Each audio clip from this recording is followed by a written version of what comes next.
জনমুক্তি আন্দোলন নামটা মনে রাখবেন নিশ্চয়। নিরপেক্ষতা নিয়ে প্রশ্ন তুলেছে বিএনপি। সেই সঙ্গে এখন ইশরাক ইস্যুতে ইশরাক হোসেন নিজেই উনি প্রশ্ন তুলেছেন নিরপেক্ষতা নিয়ে।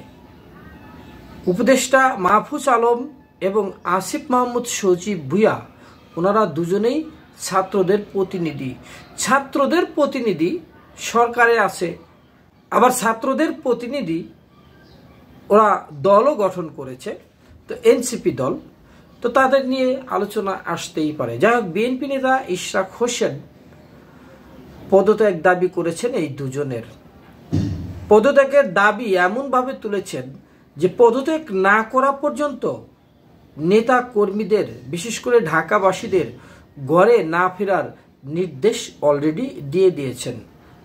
ফেসবুকের এক পোস্টে তিনি উল্লেখ করেছেন, মূলা ঝুলিয়ে গাদাকে বশ করা যায়, আমাদের না, এরকম তিনি বলেছেন। আরেকটি কথা, ইশরাক হোসেন মেয়র হিসেবে শপথ গ্রহণ করা না করা বিষয়ে কিন্তু রায় হয়েছে আদালতে, কিন্তু রায়ের যে রিট ছিল সেই রিটটা কিন্তু অলরেডি খারিজ হয়েছে, অর্থাৎ ইশরাক হোসেনের শপথ পড়ানোতে আর কোনো বাধা নেই। এখন প্রথমে দাবি তো ছিল যে শপথ পড়াতে হবে, মেয়রের দায়িত্ব বুঝিয়ে দিতে হবে, সেটা তো রায় পেয়ে গেছে। আনন্দ উল্লাস করছে নেতাকর্মীরা।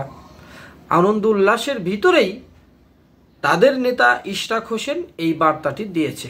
তাহলে সরাসরি পদত্যাগের দাবি যদি ওঠে, ওখান থেকে যদি অনড় থাকে নেতাকর্মীরা, অবশ্যই অন্য একটি বার্তার অপেক্ষায় জাতি আছে।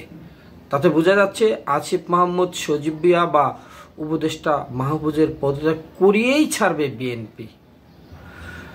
ইশরাক হোসেন এবং ঢাকাবাসী তথা বিএনপি নেতাকর্মীদের মধ্যে মাহফুজ আলম এবং আসিফ মাহমুদ সজীব ভুঁইয়া রাজনৈতিক দলের সঙ্গে সম্পৃক্ত এবং ভবিষ্যতে সরাসরি রাজনৈতিক দলে জড়িত হতে পারে।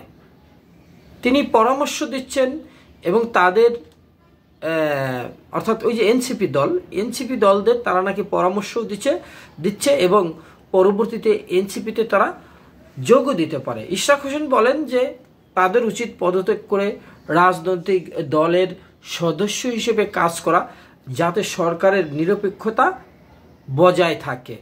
সাবেক উপদেষ্টা নাহিদ ইসলামের দৃষ্টান্ত অনুসরণ করা অবশ্যই উচিত বলে মনে করেন বিএনপি নেতাকর্মীরা, কারণ ওই সাবেক উপদেষ্টা পদত্যাগ করেই কিন্তু এই এনসিপির আহ্বায়ক হয়েছেন। এখন ক্ষমতাও নাকি ধরে রাখতে চাইছে ইশরাক হোসেন। আশঙ্কা প্রকাশ করছেন তথা তাদের নেতাকর্মীরাও আর কি, যে যদি এই উপদেষ্টারা ক্ষমতায় ধরে রাখেন তবে তাদের দলের লোকজনকে বিশেষ সুবিধা দিতে পারে, যা নিরপেক্ষতা পরিপন্থী। তিনি মনে করেন ক্ষমতা ধরে রাখলে তাদের শতভাগ নিরপেক্ষতা থাকার কোনো সম্ভাবনা নেই। অতএব আসিফ মাহমুদ সজীব ভুঁইয়ার পদত্যাগ এবং মাহফুজ আলমের পদত্যাগ করতে হবে।